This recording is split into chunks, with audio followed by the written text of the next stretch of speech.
Hello friends, welcome to the apti with AK YouTube channel. நிறைய பேர் இந்த doubt கேட்டுக்கிட்டே இருந்தீங்க.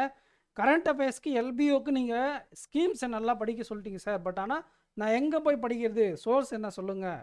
அதே மாதிரி banking awareness, current banking awareness சொல்கிறீங்களா, ஸ்டாட்டிக் பேங்கிங் அவேர்னஸ் சொல்கிறீங்களா அப்படிங்கிற டவுட் உங்களுக்குள்ள நிறைய பேருக்கு இருக்கும்.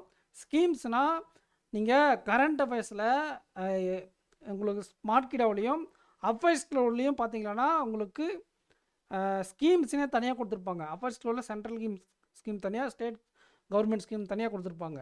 இதுவே நீங்கள் ஸ்மார்ட் கிடாக போனீங்க அப்படின்னா உங்களுக்கு வெறும் ஸ்கீம்ஸ் மட்டும் தனியாக மாதம் ஒரு 15-18 கொடுப்பாங்க. இந்த மாதிரி இருக்கக்கூடிய 4 மாதம் இருந்து ஒரு 6 மாதத்துக்கான ஸ்கீம்ஸையும் பேங்கிங் கரண்ட் அஃபேர்ஸும் தெளிவாக படிச்சுக்கோங்க. அதே மாதிரி பேங்கிங் அவேர்னஸ்க்கு தனியாக அஃபேர்ஸ் கிளவுட் விடுறாங்களா பிடிஎஃப் அப்படின்னு கேட்டிங்க.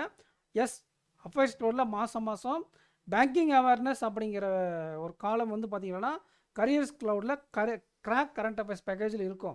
ஸோ நீங்கள் அது போய் நல்லா பாருங்கள். அதில் ஒரு எம்சிக்யூ பிடிஎஃப்னு இருக்கும். எம்சிக்யூ பிடிஎஃப்னால் அதில் கண்டென்ட்டும் இருக்கும், பேங்கிங்க்கான எம்சிக்யூவும் இருக்கும், பேங்கிங் அந்த பேங்க் ரிலவெண்ட்டான ஸ்டாட்டிக்குடைய எம்சிக்யூவும் இருக்கும். ஓகேங்களா? பேங்கிங் அவேர்னஸ்னு ஒரு காலம் இருக்கும் பாருங்கள், careerscloud.comல ப்ரீவியஸ் மந்த்து இந்த மாதம் அவைலபிளாக இருக்கும். இன்னொரு 4 to 5 days போச்சுன்னா ஜூன் மாதத்தோடது ஆட் பண்ணிடுவாங்க. ஸோ மாதம் உங்களுக்கு அந்த எம்சிக்யூ, மந்த்லி எம்சிக்யூ பேங்கிங்காக அஃபர்ஸ்ட் ரிலீஸ் பண்ணுவாங்க, அதையும் யூஸ் பண்ணிக்கோங்க. ஓகேங்களா? ஸோ நீங்கள் அந்த பேக்கேஜ் வேணும், கரண்ட் அஃபேர்ஸ் பேக்கேஜ் அஃபர்ஸ்ட் வரல அப்படின்னா AK10 அப்படிங்கிற கூப்பன் கூட யூஸ் பண்ணிக்கோங்க. ஓகேங்களா? ஸோ இந்த ஸ்கீம்ஸ், அதுக்கப்புறம் பேங்கிங் எப்படி ப்ரிப்பேர் பண்ணணுன்ற ஐடியாவோட நீங்கள் ப்ரிப்பேர் பண்ணுங்கள்.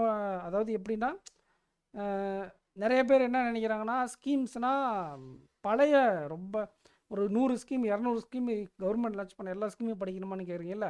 இல்லை, அது கிடையாது. அதுதான் இப்போ நான் சொன்னேன் இல்லைங்களா, இந்த 2 சோர்ஸில் இருக்கக்கூடிய ஸ்கீம் தான்.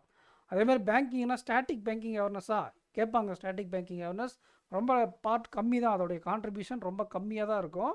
ஆனால் இப்போ நீங்கள் கரண்ட் அஃபேர்ஸ் படிக்கிறீங்கன்னா அதுக்கு அதில் ஒரு டேர்ம்ஸ் எதனா பேங்கிங் டேர்ம்ஸ் வருதுன்னா அதை படிச்சுக்கோங்க. அதுக்கு ரிலவெண்ட்டான ஸ்டாட்டிக் பேங்கிங்கே கேட்பாங்க. ஓகேங்களா? ஸோ ஒரு பேங்கிங் படிக்கிறீங்கன்னா அதுக்கு ரிலவெண்ட்டான ஸ்டாட்டிக்கு நீங்கள் அப்போயே படிச்சுக்கோங்க. அந்த ஸ்டாட்டிக் பேங்கிங் தான் அதிகமாக கவர் ஆகும். ஓகேங்களா? ரொம்ப banking static banking current affairs கேட்குறதெல்லாம் ரொம்ப நாளைக்கு முன்னாடி நிறுத்திட்டாங்க. ஸ்டாட்டிக் ஜிக்கெல்லாம் இப்போல்லாம் கேட்குறதே கிடையாது. ஓகேங்களா? ஃபார் அப்படி கேட்டால் கூட யாரும் அங்கே ரெடியாக இல்லை, ப்ரிப்பேர் பண்ணிட்டு இல்லை. மேக்ஸிமம் ஹஸ்பண்ட்ஸ் ஸ்டாட்டிக் ஜிக்கெல்லாம் இப்போ இந்த பார்க்கு, வைல்ட் லைஃப் சென்ச்சுரி இதெல்லாம் யாரும் ப்ரிப்பேர் பண்ணுறது கிடையாது. ஓகேங்களா? ஸோ நீங்கள் ஸ்கீம்ஸு தெளிவாக கரண்ட் அஃபேர்ஸில் இருக்கக்கூடிய ஸ்கீம்ஸை அஃபேர்ஸ் லெவல்லையும் ஸ்மார்ட் கிளவுட்லையும் ப்ரிப்பேர் பண்ணிக்கோங்க. அதே மாதிரி பேங்கிங்க்கு அஃபேர்ஸ் லெவலில் இருக்கக்கூடிய மந்த்லி எம்சிக்யூ பிடிஎஃப்பையும் அதில் இருக்கக்கூடிய கண்டென்ட் முடிஞ்சால் பார்த்துக்கோங்க, அதோடைய ஸ்டாட்டிக்கும் பார்த்துக்கோங்க. ஸ்மார்ட் கிடாவிலையும் மந்த்லி கேப்சூல் ரிலீஸ் பண்ணுவாங்க, ஸ்டடி ஐக்கிலையும் மந்த்லி பேங்கிங் வீடியோ ரிலீஸ் பண்ணுவாங்க. ஸோ இதில் 3ல் எதனா 2 யூஸ் பண்ணிக்கோங்க, உங்களுக்கு நல்ல ஸ்கோர் கிடைக்கும்.